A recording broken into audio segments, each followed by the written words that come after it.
Josephine. I won't leave you waiting in between. Bienvenue sur le podcast Les enfants vont bien.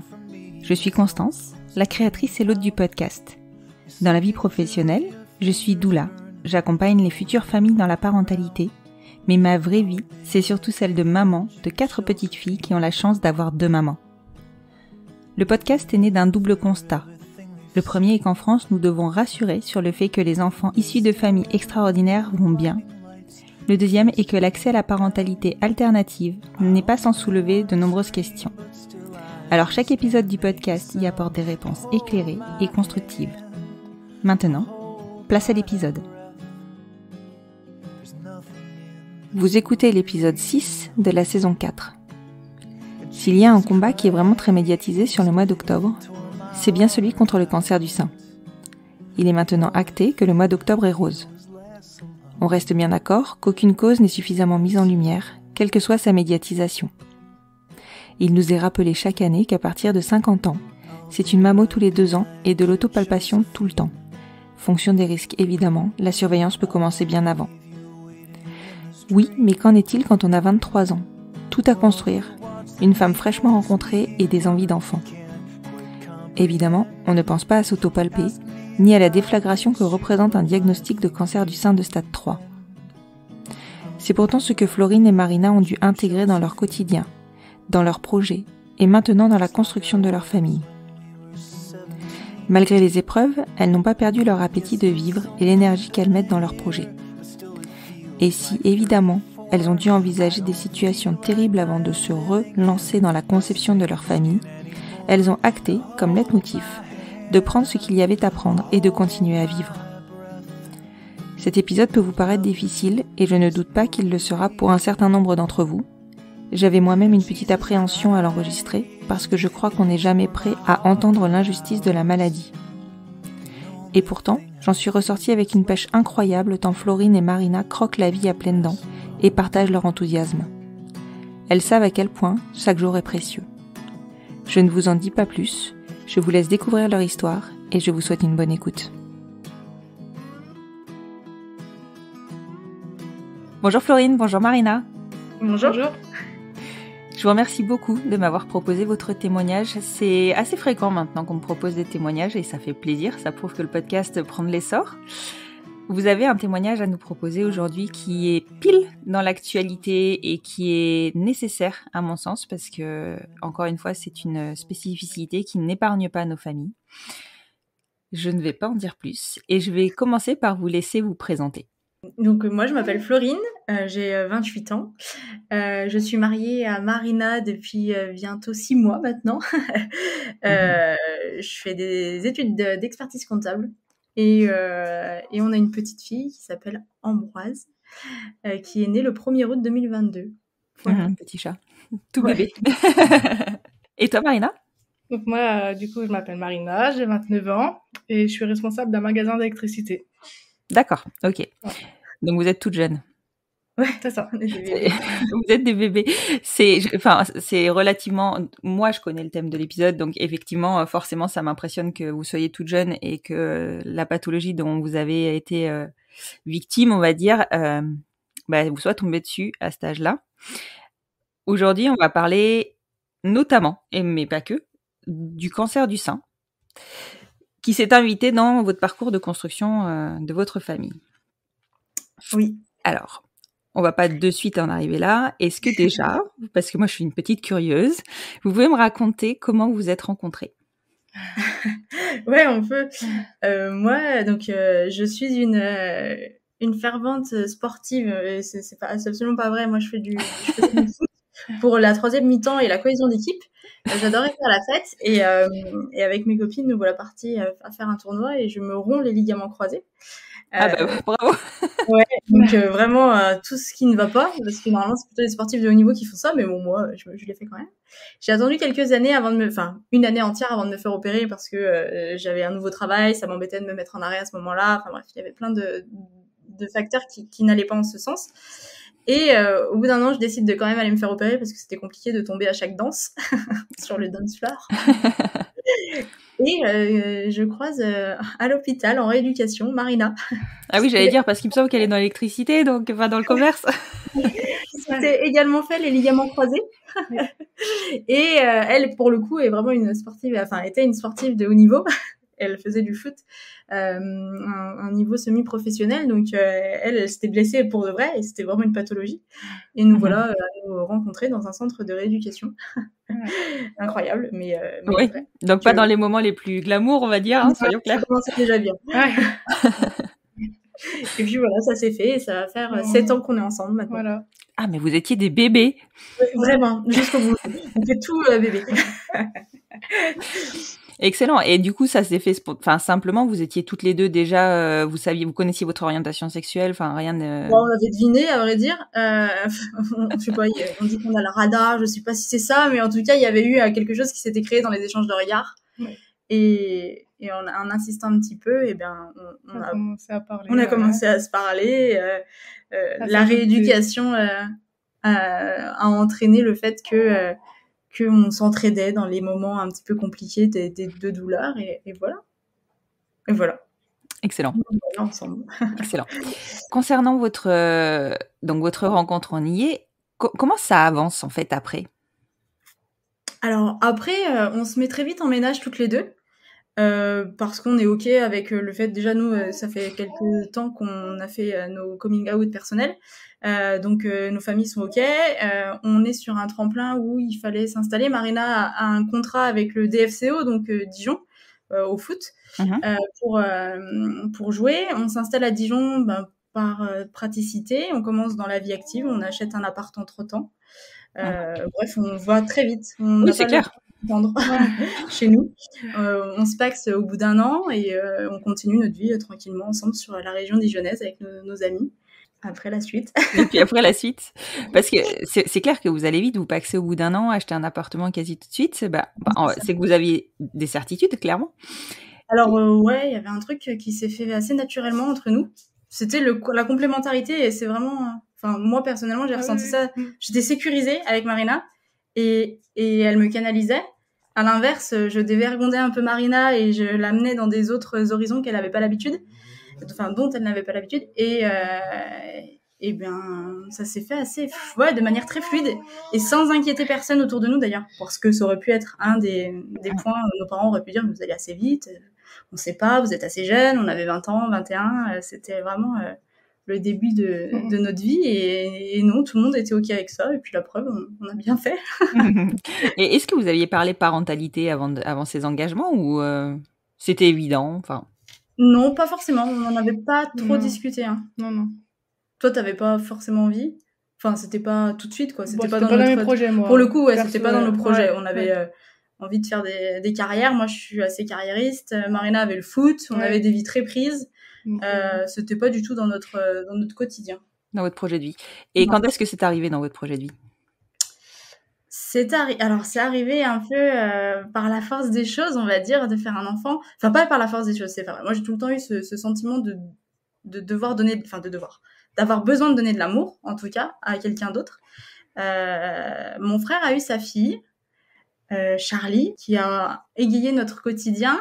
Donc, ça nous a déjà donné envie d'en avoir un enfant à qui donner beaucoup d'amour. Nos amis aussi étaient dans ce contexte-là parce qu'elles sont un peu plus vieilles que nous, pour le coup, et enfin, pas beaucoup, mais elles ont, on va dire, 4-5 ans de différence. Et quand on est une femme, malgré tout, l'horloge biologique tourne un petit peu. Elle a peut-être s'inquiéter, ou non d'ailleurs, hein, mais c'est la société qui le veut aussi. Donc, on s'interrogeait, on était de plus en plus confrontés à des parents, du coup.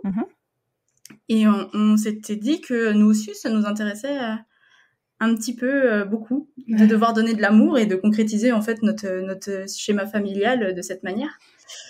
Et voilà, c'est un peu venu plutôt... il y avait un aspect viscéral, mais lié à la société, vraiment. D'accord. Ok. Et alors, parce que c'est pas le tout de se dire qu'on a envie d'un enfant, est-ce que vous aviez réfléchi à comment on fait cet enfant? Ouais, on avait réfléchi. On en a beaucoup discuté. Alors, Marina n'est pas du tout n'avait pas le souhait de porter. parce que c'était une sportive, elle avait pas envie, elle avait peur du changement sur ton corps, c'est ça? Exactement, c'est ça. Ouais. Elle avait peur que mon corps change, que le regard des autres aussi, enfin tout ça quoi. Donc moi c'était pas du tout ma tasse de thé et au final j'en suis très contente aujourd'hui. Au final, je ne regrette pas du tout mon choix. Parce que de fait, donc moi, dans notre couple, le schéma était assez classique. Enfin, classique. Moi, je devais porter. J'avais l'envie, en plus, de sentir cet être grandir en moi. Et Marina ne le souhaitait pas. Donc, le schéma était assez vite construit. Je retomberais enceinte un jour et on serait deux mamans. Excellent. Et depuis Dijon, on part où pour faire un bébé? Enfin, si d'ailleurs vous aviez choisi de partir en clinique. Bon, pour le coup, on n'avait pas eu trop de. Pour le coup, on savait que on voulait un enfant, mais on n'était pas vraiment dans cette position. On savait que le schéma allait se produire de cette manière, mais on n'avait pas engagé les démarches, on va dire. D'accord. On savait que ça existait. Nos amis avaient déjà fait appel à des cliniques en Espagne, au Portugal également. On a des amis belges qui avaient été en Belgique. On avait notre entourage qui pouvait nous accompagner dans tout ça. Mais on était effectivement sur un aspect plutôt médicalisé de la conception. Donc on était plutôt vraiment partis dans un schéma assez classique pour nos couples habituels. Exact. Et alors, quand est-ce que vous commencez vos démarches et vers quelle clinique vous vous tournez? Alors, en fait, c'est un peu... On va inverser la tendance et on va parler de comment on en est arrivé là. C'est parce qu'en 2017, donc on rentre dans le vif du sujet, en 2017, à un moment donné, on a acheté notre appartement, on vient d'y emménager, on a refait pas mal de choses, et Marina me palpe, on se couche et je me tourne, et elle sent une grosseur dans mon sein. Donc moi, à l'époque, j'ai 23 ans. Et elle me dit... Florine, t'as quelque chose dans le sein. Et on venait de déménager, donc pour moi, c'est... un coup... Ouais, c'est un muscle qui s'est contracté, c'est quelque chose, un coup, enfin bref. On est en plein préparatif de Noël. Elle me dit, écoute, on est à Dijon, tu prends rendez-vous, on rigole pas avec ça. Alors, je fais un petit peu reculon, parce que clairement, j'ai pas envie de m'embêter un samedi matin à aller consulter un médecin que je ne connais pas, parce qu'on n'a pas de médecin traitant. Encore une fois, on a 23 ans, on vient de quitter le nid familial, c'était le médecin traitant de campagne, et nous, on arrive dans une ville... où on n'a pas d'obligation de se soigner, enfin, à part pour une grippe ou un arrêt de travail éventuel, tout ce qu'on a besoin. Donc, l'avantage d'une grande ville, c'est qu'il y a Doctolib depuis quelques années. Doctolib nous propose un rendez-vous le lendemain matin à 9h. Moi, j'avais l'intention d'aller surtout faire des emplettes plutôt que d'aller chez le médecin. Donc, un peu honteux, je rentre chez cette médecin qui est d'ailleurs une remplaçante.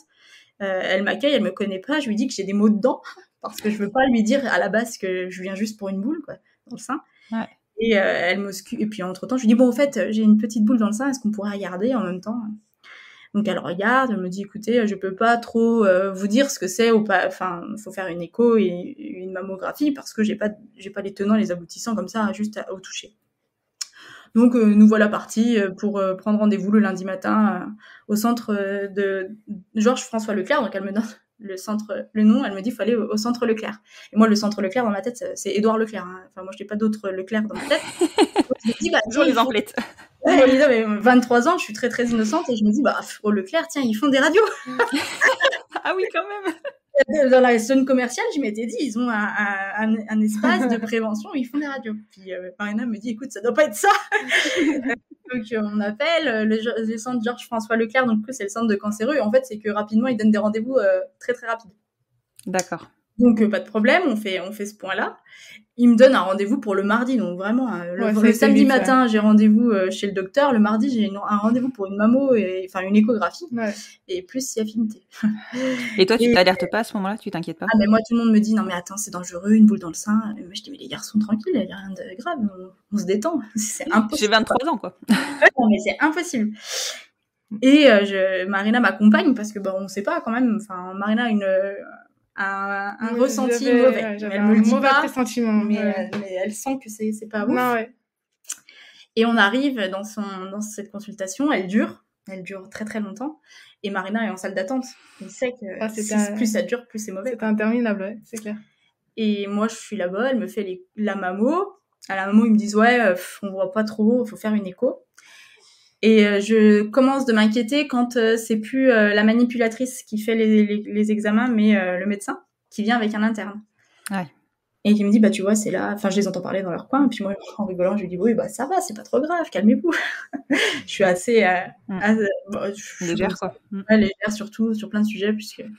Et là, elle me dit, ben, je suis désolée, mais là, on parle de choses qui, malheureusement, je vais pas vous annoncer une bonne nouvelle. On attendra la biopsie, mais ça sent pas bon. Quoi. Alors là, je perds mes bras, mes jambes. Et je me dis surtout qu'il y a Marina dans la salle d'attente, qu'il va falloir que j'entame un processus d'annonce. Ouais. Tout de suite, dans ma tête, j'oublie que c'est moi. Oui, c'est ça. En face, j'ai plein de monde à réconforter, et en tout cas, à pas réconforter, mais à rassurer. Et le schéma commence, et là, je sors, Marina sait. J'appelle ma maman, enfin bref.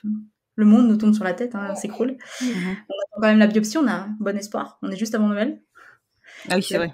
La biopsie tombe et voilà. C'est un cancer du sein au stade 3 qui a déjà touché toute la partie lymphatique, donc dans les ganglions lymphatiques, ouais, exactement. Donc il est hormonodépendant, donc c'est ma chance dans l'histoire. Ma chance.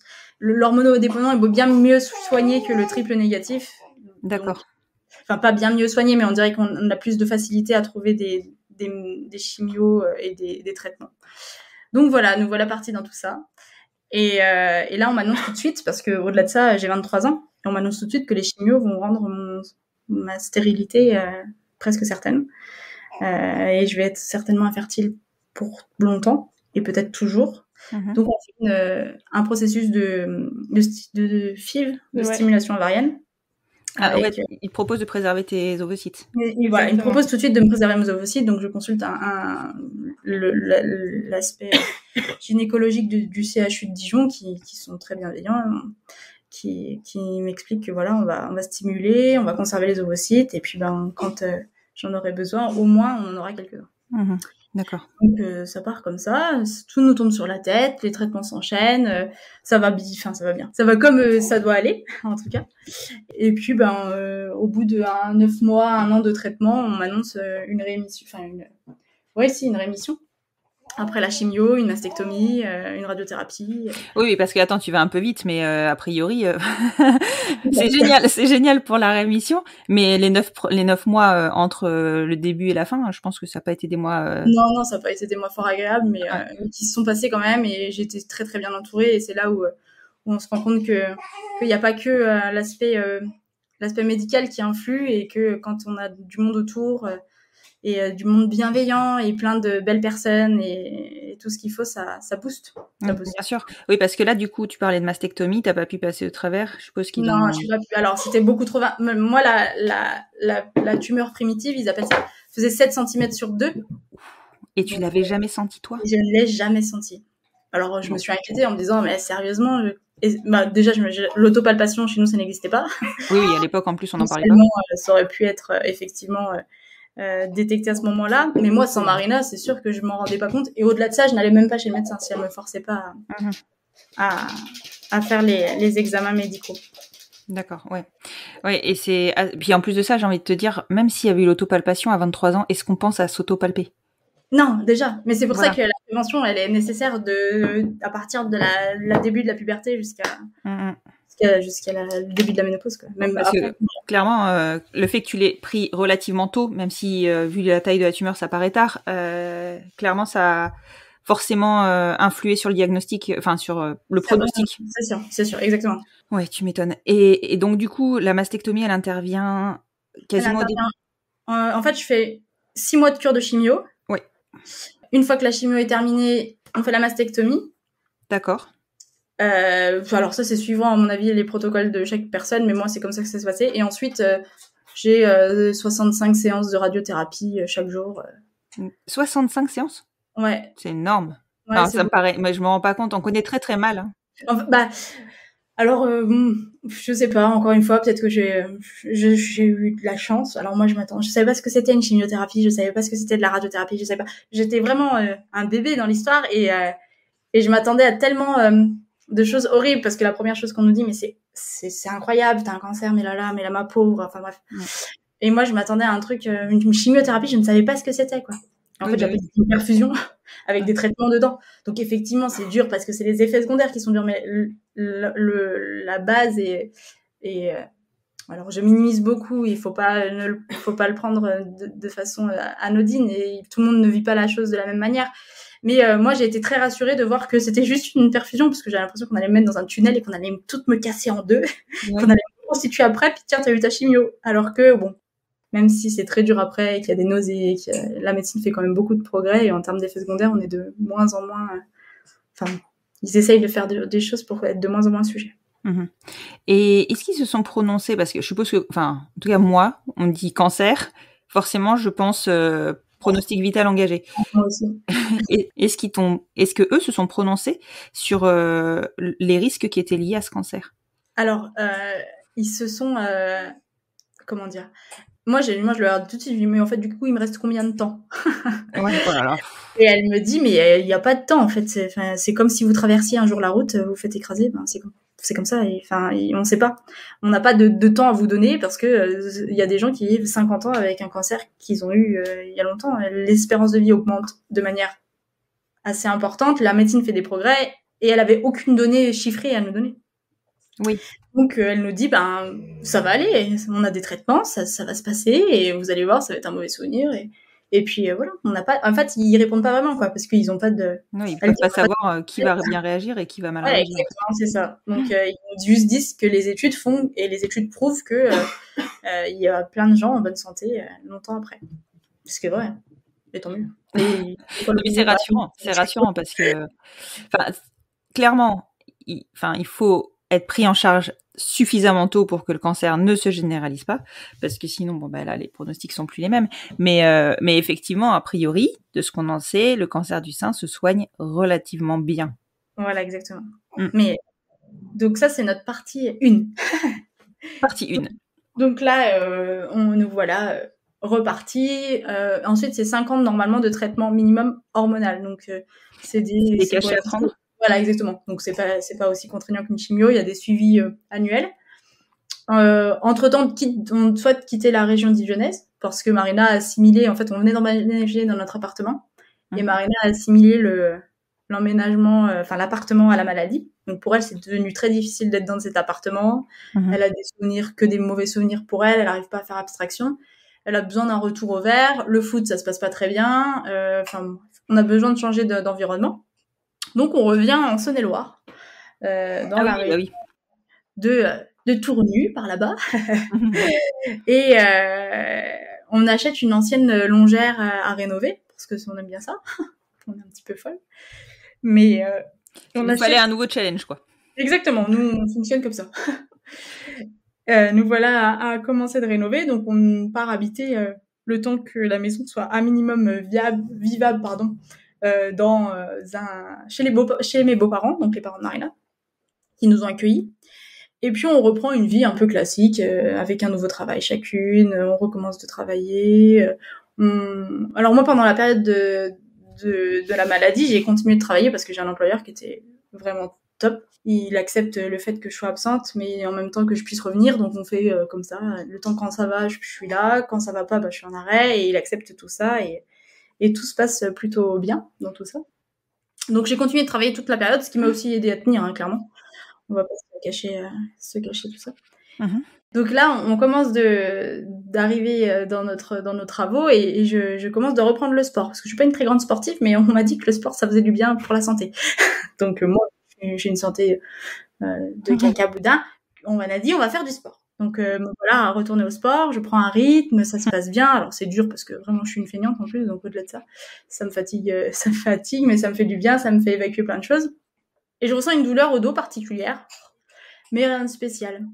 Et nous, on commence de se dire, on va commencer de voir les projets bébés, comment on peut faire, comment je peux arrêter l'hormonothérapie si ça va, pour commencer de nouveau, de se poser les questions de comment on va faire cet enfant.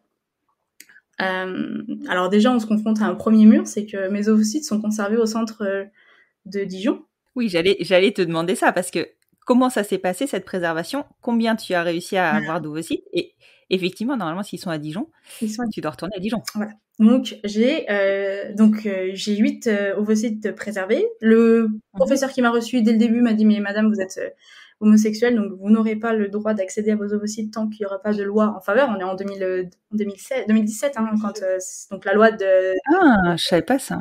Donc, vous avez pas alors, on a la possibilité. C'est logique. En France, on n'a pas le droit. Je n'ai pas... Alors ça, j'aurais bien aimé avoir les infos, mais j'ai essayé de les appeler et ils nous ont pas répondu. Mais j'aurais aimé avoir les infos de la possibilité de transporter les ovocytes dans un autre pays.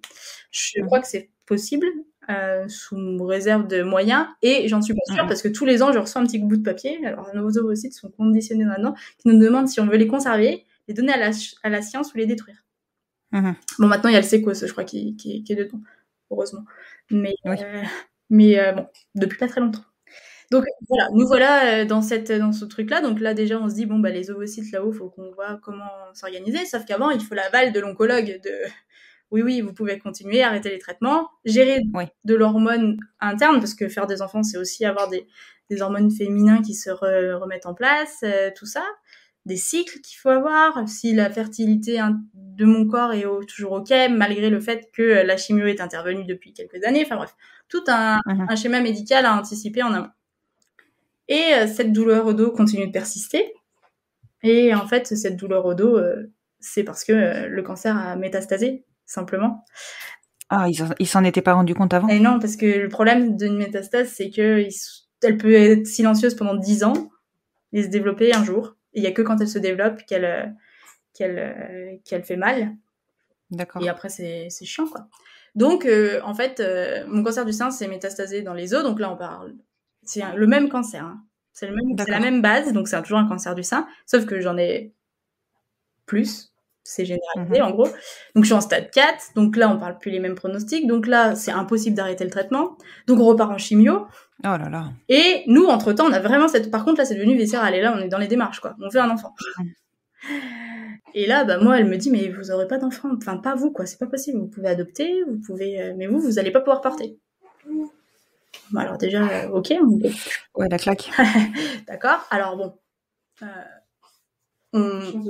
on a la chance d'être deux femmes, donc je dis à Marina, bah moi si je peux pas porter, si on ne peut pas adopter parce que le contexte financier, tout ça n'était pas en notre faveur, et au-delà de ça, moi je peux pas porter, il reste toi. Donc est-ce que toi c'est possible?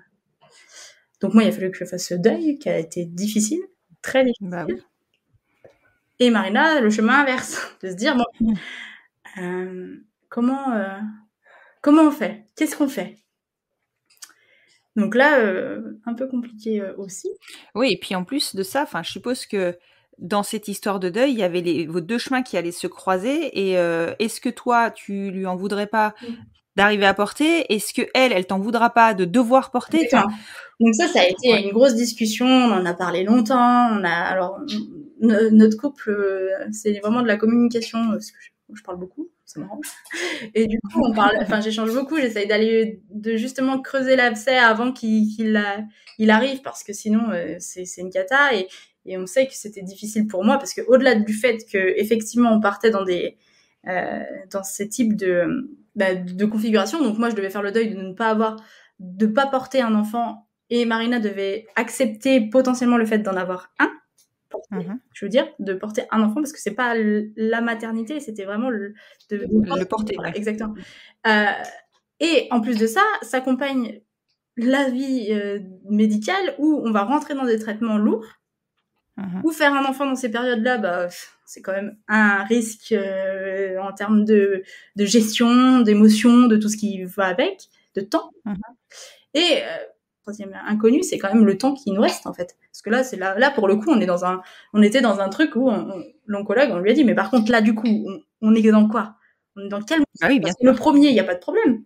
Mais quand c'est métastasé, de quoi on va là? Par contre, on parle d'un stade, il n'y a pas de soins révolutionnaires, on sait qu'on n'arrive pas à les guérir, il y a très peu de réponses métaboliques complètes, c'est très rare, ça n'existe pas, souvent quand ça part, et puis après on contient. Donc c'est que du palliatif, il n'y a pas de guérison. Donc là tu parles vraiment sur un pronostic complètement inverse. Inverse. Et elle me dit, bah on fait des progrès, tous les gens. Il n'y a pas de sujet. Vous êtes pleine de vie. Il faut continuer de vivre normalement. Il faut pas vous inquiéter. Vous pouvez toujours vous faire écraser demain sur une voiture, enfin avoir un accident de voiture.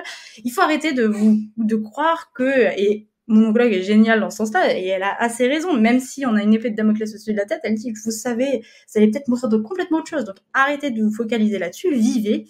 Et tant que ça va, ça va. Oui, mais là, t'engages la vie d'un enfant. Et je lui dis oui, d'accord. Là, exactement. Je lui dis oui, mais du coup, nous, on a toute cette réflexion-là en se disant, mais est-ce que s'il arrive quelque chose, Marina, elle était OK de réussir à tenir toute seule, en fait, parce que c'était ça. Et elle me dit, et elle continue de me dire, mais si on savait tout, où est-ce qu'on va aller, on ferait rien. Si tout le monde oui, certes, on ferait rien. Donc elle dit, je sais pas, je ne peux pas vous dire. Il faut y aller, il faut faire ce que vous avez envie, profiter de ce que vous avez envie maintenant. Donc on mûrit tout ça parce qu'on est justement, on a l'occasion de se poser la question de est-ce que vraiment on veut le faire ou est-ce qu'on le fait pas pour tout un tas de raisons, hein, notre volonté, non-volonté, puisqu'il y a un processus médical à un moment donné à effectuer. Et on se dit que en fait le désir est tellement important que tout ce qu'on va prendre, ça va être que du positif et que de toute façon, ça va durer très longtemps parce que la médecine fait des progrès de l'autre partie et que il n'y a pas de raison que moi je serai pas dans la partie basse, que je vais être dans la partie haute et que ben on fait comme on peut et de toute façon on en a envie. On va pas se priver et se priver. C'est pas se priver, hein, on va pas s'interdire de vivre, sachant que ça nous prend déjà une partie entière de notre vie. On va pas se l'interdire. Oui, c'est sûr que là, je suppose que même au niveau de ta vie professionnelle, ça chamboule tout. Tout. Ouais. Tout. Ce diagnostic-là, il est. Bon, alors, on s'y attendait parce que c'est un stade 3 et les stades 3, c'est déjà. Alors, attention. Ah, d'accord. Ok, on t'en avait parlé. C'est déjà parti dans la chaîne ganglionnaire. Mais ça ne veut pas dire que ces métastases est loin de là. Hein. C'est plutôt que on l'a pris déjà un peu tard. Le stade 1 et 2, c'est parfait. Enfin, c'est parfait. C'est dur aussi, mais c'est en termes d'avancement, c'est moins pris. Le stade 3, on est déjà presque au stade 4. Quoi. Et quand on va curer jusqu'à la fin du bras, c'est que déjà, ça a déjà pris le chemin lymphatique, tout ça. Donc, elle nous avait dit, je peux pas vous garantir que dans 10 ans, vous revenez pas me voir en me disant, j'ai un problème. Quoi. Ouais, mais là, c'est pas 10 ans. Mais là, c'est pas 10 ans, c'est 1-2 ans. Ouais. Donc, on savait qu'on y allait retourner, mais pas tout de suite. Quoi.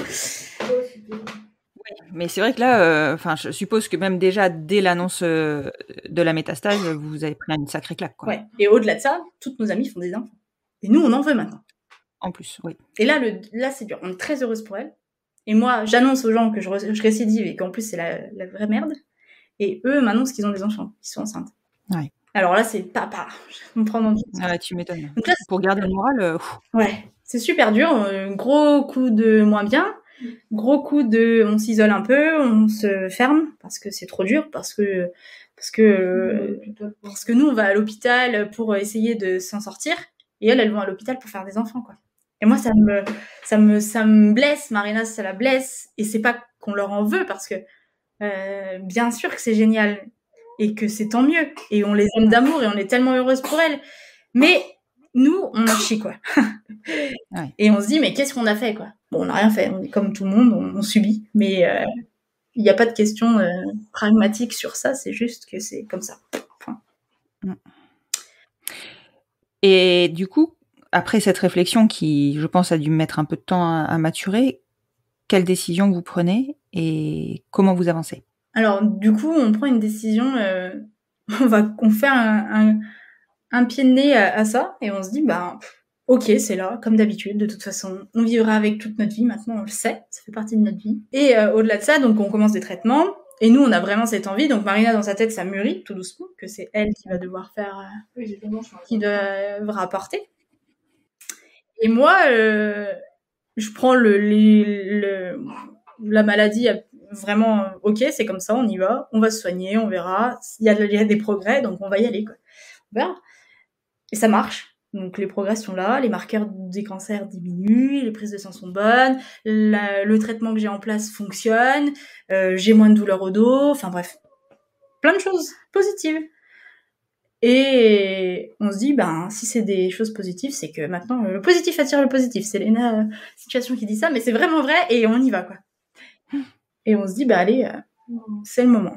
Sauf que Marina, elle veut bien faire un enfant, mais elle veut pas de donneur inconnu.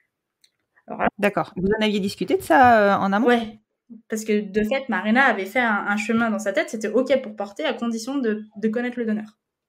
D'accord. Alors là, moi, ça nous remet une difficulté supplémentaire.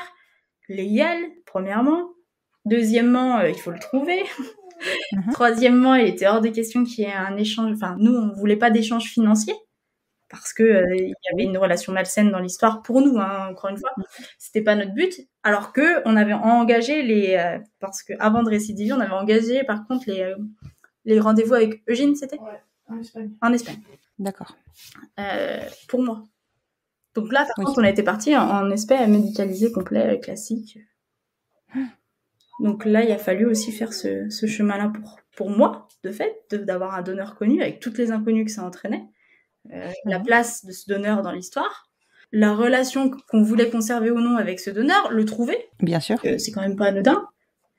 Si c'est un donneur connu, c'est forcément quelqu'un de notre entourage. Enfin, quelqu'un qu'on connaît, de fait. Donc, ça peut pas être un gars sur Facebook, comme ça, qu'on a trouvé dans les groupes. Je sais qu'il y en existe, qui proposent. Donc, c'était quand même... Il y avait beaucoup de complexité. Oui, parce que du coup, Marina souhaitait un donneur connu qui interviendrait peut-être dans la vie de l'enfant. Non. Quelle décision avait été... Ouais, mais quand elle entendait connu, c'était connu de vous. Ouais. Enfin, tu vois ce que je veux dire, quelqu'un de votre entourage. Elle voulait quelqu'un de confiance, parce qu'elle avait trop peur de cet aspect, ce qui est assez contradictoire, mais génétique de l'histoire. Elle avait peur de ça, elle a peur elle avait peur de toute cette partie-là. Elle savait pas si c'était OK à condition d'avoir un donneur connu. OK. Et alors, comment vous trouvez votre donneur? Alors... Parce que c'est pas une mince affaire. Ouais, c'est horrible. Alors, c'est horrible parce que en plus, il faut bien expliquer le contexte dans lequel on veut le faire. Ça veut dire qu'il n'y a pas de place pour cette personne. Enfin, il y a de la place en tant que donneur, donc nous, on a pris la position aussi d'informer. Donc, en amont, on avait discuté de tout ça. Mais notre fille va être informée de comment elle a été conçue et grâce à qui. Donc, il fallait aussi qu'il accepte cette place de personne intermédiaire, mais sans être le père, juste le donneur. Et ça, c'est pas évident non plus pour le donneur, ce que j'entends. Bien sûr. Et depuis quelques années, on en parlait avec mon meilleur ami, avec qui on est très proche, et on avait tout le temps blagué un peu sur le fait, si un jour t'as un enfant, ça sera moi le donneur. On en a parlé, c'était plutôt autour des apéros, donc il n'y avait jamais rien de concret. Et puis un jour, on lui a dit, voilà, on t'explique le topo, c'est comme ci, comme ça, comme ça. Nous, on aime beaucoup notre relation, on veut pas qu'elle vienne se détériorer, parce que c'était hors de question aussi que le fait de le prendre en tant que donneur vienne à l'encontre de notre relation amicale. Mais on ne te veut pas comme présence tous les jours à la maison, on ne veut pas que tu sois reconnu comme papa, on veut pas que... Voilà. On est deux mamans et on veut rester deux mamans. Alors lui, contextuellement, il n'a pas d'enfant non plus, donc c'est quand même pas évident quand c'est potentiellement le premier don qu'on fait. Mais lui est très intelligent et dit, moi c'est un don, c'est pour vous aider, moi j'ai pas de sujet, il n'y a pas de problème. Donc on réfléchit quand même encore. On se dit, qu'est-ce que ça va entraîner, est-ce que c'est OK ou pas. Il y avait plus de pour que de contre. Et c'était tellement viscéral qu'en vrai, on avait besoin d'un... c'était comme... on avait vraiment envie de cet enfant. Sauf que c'est pareil, on appelle ça de l'artisanal. Il était hors de question que Marina ait une relation avec lui, ça c'était catégorique. Il était hors de question que... il y avait plein de choses qu'on voulait pas. Du coup, on s'est rapproché de nos médecins personnels, chacun, et on leur a demandé, donc elle est pleine de bienveillance. Donc, on est tombé sur des gens extraordinaires. Ah oui, c'est rare. Ouais. Enfin, c'est rare. Non, c'est pas vrai. Je pense que c'est de plus en plus sur les nouveaux médecins. Ouais. C'est ça. Et nous, elle était d'une bienveillance sans nom. Et elle nous a conseillé sur tout ce qu'il fallait faire, bien anticiper, qu'il fasse une prise de sang pour vérifier qu'il est bien positif, résus ou négatif, comment on fait ça ? Positif ou négatif, positif et négatif le dans le résus. groupe sanguin pour pas qu'il y ait de, enfin pour pas, ça n'engendre rien, mais qu'il y ait voilà toute une étude, vérifier qu'il n'y ait pas de maladie en prise de sang, sur les maladies sexuellement transmissibles, tout ça. Donc elle nous a dit tout ce qu'on devait faire pour lui, tout ce que Marina devait faire pour voir les incohérences éventuelles, comment ça se passerait. Donc si c'était une insémination, elle nous dit ça se commande sur internet, il y a des kits insémination, vous faites ça, c'est médical, il n'y a pas de problème. Et en fait on a fait ça de manière très médicalisée, mais à la maison. Oui, et avec le soutien des professionnels. Avec le soutien externe des professionnels, ouais. C'est génial. Et incroyable, ça marchait du premier coup. J'avais contrôlé les... Incroyable. Un truc de... Quand ça veut bien aller, ça veut bien aller. On avait contrôlé les cycles de Marina, donc depuis quelques... C'est moi qui gérais le calendrier, hop, ça faisait temps. Le médecin m'avait dit, il faut calculer comme ça, prenez-vous un jour ou deux avant, ça tombait un week-end, c'était parfait pour tout le monde. Et ça marchait du premier coup. On n'y croyait tellement pas qu'on a mis très longtemps avant de réaliser que c'était OK. Tu m'étonnes, le positif attire le positif. Ah non,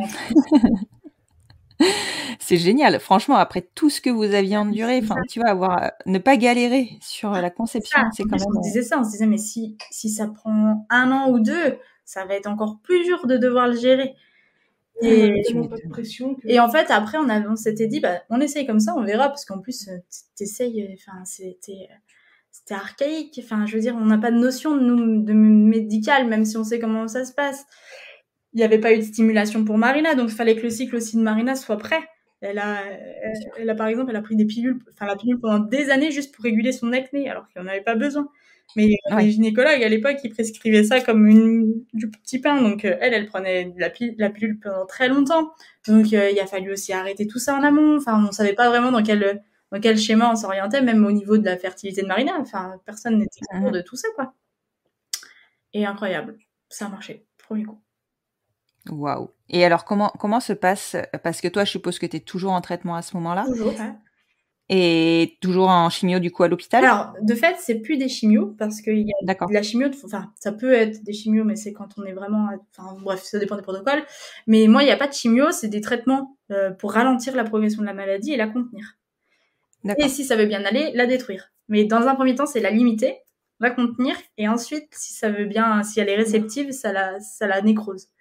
Moi, je suis dans cette typologie-là. Donc, ça veut dire que j'ai des traitements, des injections tous les mois, des traitements oraux tous les mois qui ont leurs effets secondaires, mais qui sont gérables. Enfin, on n'est pas non plus sur une vie où tu passes ta vie à l'hôpital, pour le moment. À l'époque.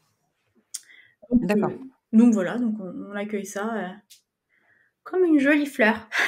Ouais, tu m'étonnes. Ça ouvre un peu une bouffée d'air. Ouais, clairement. Et alors, la grossesse se passe bien? Exceptionnellement bien, donc Marina est très rassurée sur tout ça. Elle avait trop peur d'être malade, trop peur de tout. À part une fatigue du premier trimestre, tout s'est déroulé comme elle le souhaitait. Et puis ouais, ça s'est bien passé. Enfin, je sais pas, c'est à toi de le dire, ça. Moi, je trouvais que ça s'était bien passé, mais...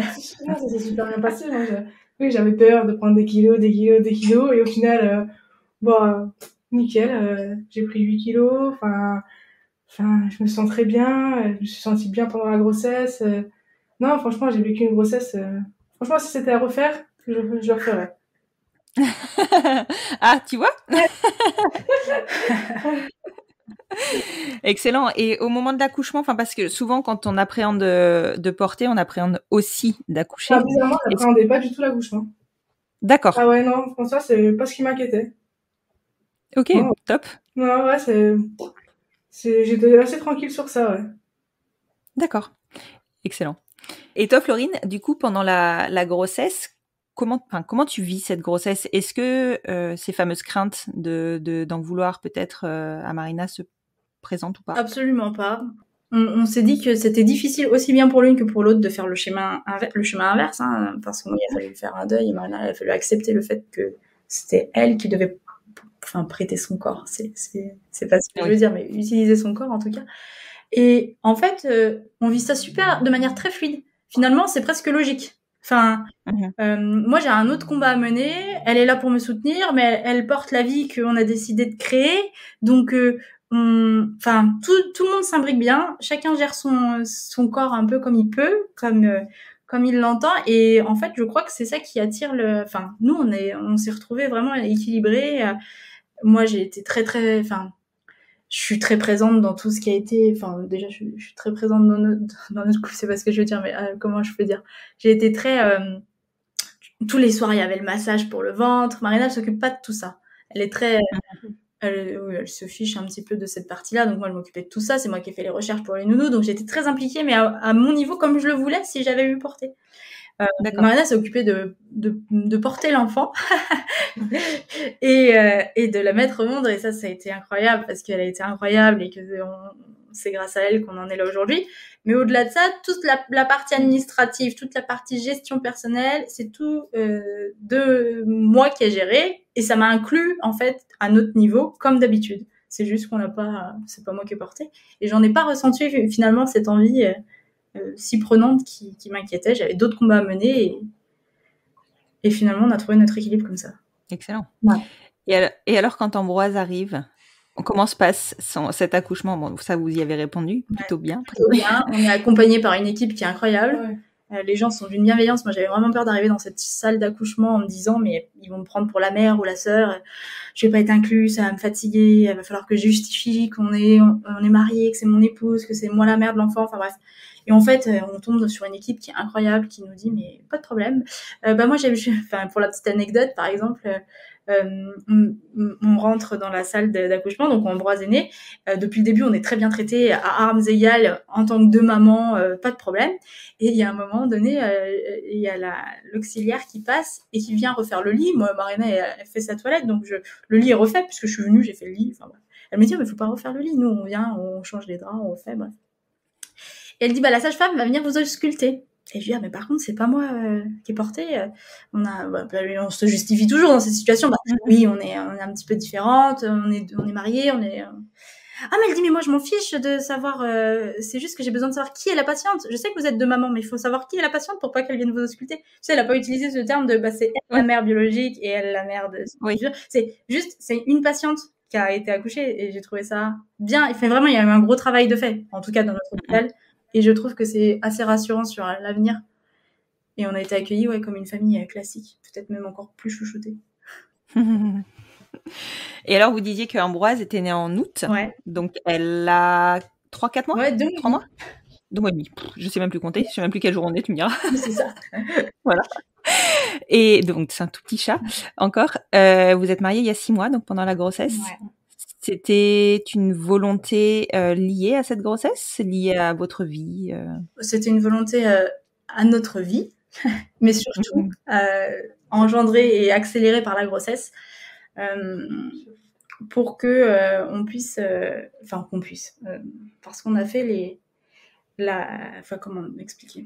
On s'est mariés et on s'est dit bon, comme ça déjà, on est protégés nous en tant que couple, parce que malgré tout, quand on est malade, on pense à plein de choses, et on pense surtout à l'après s'il m'arrive quelque chose. Et moi, il était important que Marina puisse conserver plein de choses en termes d'héritage, tout ça, qu'elle ne soit pas de son côté lésée, et qu'elle puisse continuer de vivre malgré tout. Et au-delà de ça, on voulait asseoir les droits d'Ambroise et mes droits à moi, parce qu'on passe pas par une PMA. Oui, parce tout à fait. On avait fait la RCA, mais on savait pas si ça allait passer. Parce que on voulait se protéger aussi, même si j'ai confiance à 100% avec le donneur, j'avais peur malgré tout, parce que c'est une inquiétude à mon avis qui est légitime, qui est une intervention à un moment donné. Et on voulait vraiment sécuriser au maximum, malgré la petite particularité de l'absence de médicalisation du sujet. La question se pose particulièrement dans votre situation où on se dit il faut accélérer l'adoption au cas où, quoi. Tu vois. Non mais c'est ça. Et puis voilà, moi au-delà de ça, on en revient toujours au même, mais on a eu Ambroise, mais au-delà de ça, on se disait si moi il m'arrive quelque chose, ça veut dire que mes parents, tu vois, les conflits après les décès, tu sais pas ce qui peut se passer, quoi. Moi je me disais ma mère elle va plus avoir la petite, ou mon père, mon frère, mes frères ils auront plus accès à elle, enfin ça peut être un conflit, tu vois, tu sais pas vraiment où tu vas. Et moi il était hors de question, elle fait partie de ma vie, c'est ma fille, et j'ai eu hors de question que ma famille ne puisse pas plus accéder si moi il m'arrive quelque chose. Inversement pour Marina, d'ailleurs, c'est pareil. Imagine, c'est Marina. C'est moi, j'aurais pas eu les droits sur elle. Ça aurait été ses parents qui l'auraient récupéré. Enfin, les litiges, tu sais pas où est-ce qu'ils peuvent arriver pour X ou Y raison, des fois des âneries, mais on sait toujours que on en connaît tous des familles qui allaient très bien et un jour ou l'autre ça explose pour une raison qui est ridicule, mais c'est le cas. quand tu es confrontée à ça, tu te dis, ouais, et moi, je fais comment s'il arrive quelque chose à Marina et que je me retrouve toute seule et que j'ai pas les droits sur Bien elle, sûr. quoi. Et puis au-delà de ça, tu vois, même si on voit plus loin, s'il y a un décès d'une des deux, quelle que soit la raison du décès, ok, très bien, pendant le temps où il n'y a pas de nouvelles personnes intervenantes, ça marche, mais s'il y a un conjoint qui arrive ou une conjointe à ce moment-là, et que ça passe pas avec la belle famille, qu'est-ce qui se passe, quoi? Exactement. Non, mais c'est ça, tu sais jamais. Non, et puis tu peux pas prévoir l'avenir, quoi. Donc c'est vrai que c'est hyper important de sécuriser. Donc nous, c'était vraiment une partie ultra importante. Et du coup, là, qu'est-ce qui se profile pour vous? Comment vous voyez votre avenir? On le voit beau, bien, entouré toutes les trois de notre girl power. Toi, tu disais que ta maladie reculait. Alors, je sais pas si on dit comme ça. Ouais, alors aux derniers examens recul, j'y vais la semaine prochaine pour vérifier si tout va bien. Mais normalement, il n'y a pas de raison, je me sens plutôt bien. J'ai pris un nouveau poste, donc je suis pas mal fatiguée. Il faut que j'apprenne à faire aussi la part des choses. J'ai une grande... je suis pleine de... J'adore mon travail et j'y consacre beaucoup trop de temps par rapport à la qualité de vie que je peux avoir à côté. Donc il faut vraiment que je me remette en question sur ça. Et on le voit très heureuse toutes les trois. Peut-être 4 un jour, 5, 6 s'il faut. On est épanouis. Ouais. Non, on est épanouis, on adore, on a trouvé un aboutissement à ce qu'on cherchait. Enfin, moi, personnellement, en tout cas. Ah oui, je parle pas pour toi, mais... Non, si, moi aussi.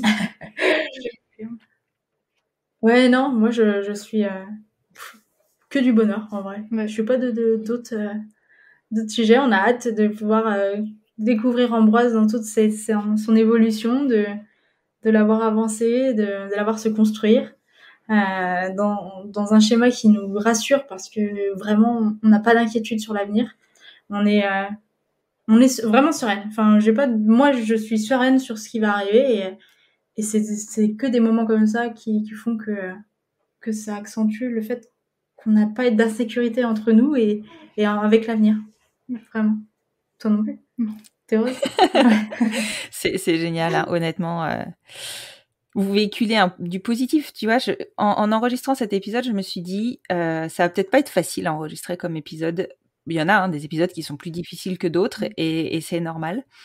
Mais vous êtes tellement sereine, tellement pleine de vie, pleine de projets, d'espoir. Enfin, je pense qu'il y en a beaucoup qui se seraient laissés abattre, qui auraient arrêté tous leurs projets et qui seraient consacrés uniquement aux soins de la maladie.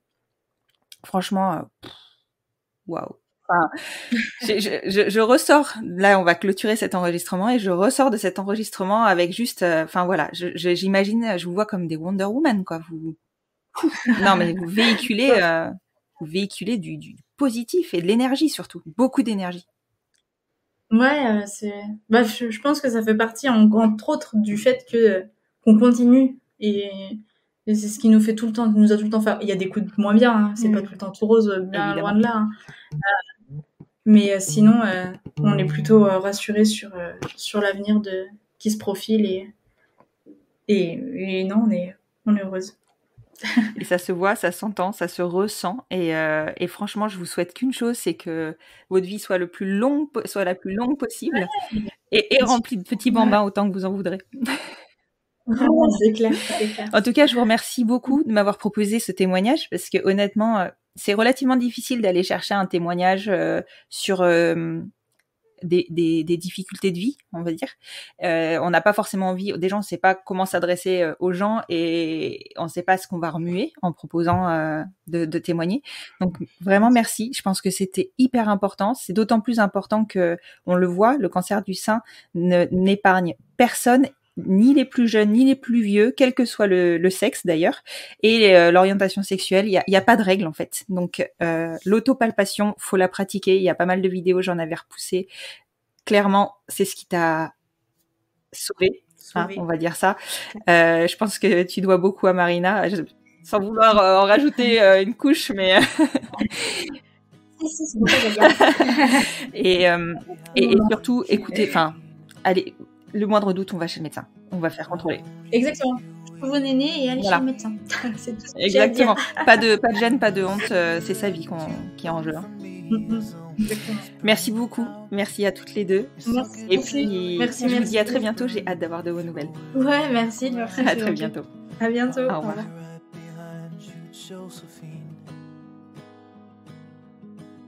Cette année encore, et c'est précieux, beaucoup de médias circulent autour de l'autopalpation et des recommandations de consultation au moindre doute quant au risque de cancer du sein. Des fonds sont levés chaque année grâce à des épreuves sportives et il est maintenant assez clair que tout le monde est concerné par le cancer du sein, sans distinction de sexe, d'origine ou d'âge. Les traitements contre le cancer, tels que la chimiothérapie ou la radiothérapie, ont des conséquences sur la fertilité, entre autres effets secondaires évidemment, et donc sur la conception des familles. Souvent, les couples, quelle que soit leur orientation sexuelle, se retrouvent dans des parcours de PMA avec don de gamètes, ou sans s'ils ont eu la chance de pouvoir les préserver, et subissent cette épreuve-là, en plus de toutes celles qu'ils auront eu à affronter avant d'entrer en rémission.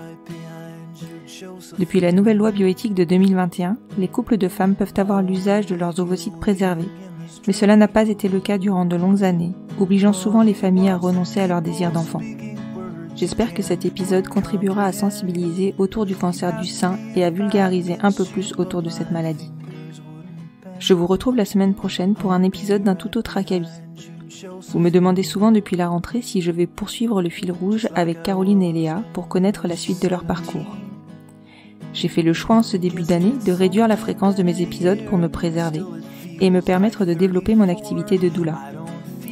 De fait, il n'y a plus d'épisode le jeudi.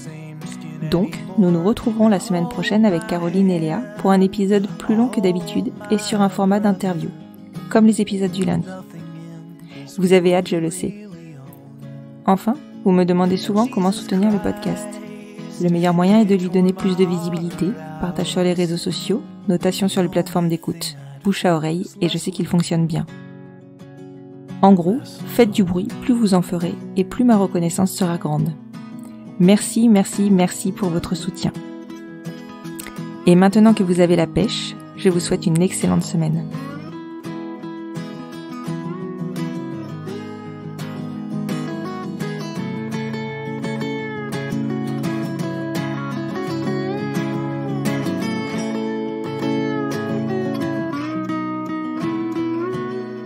I'll be right behind you, Josephine.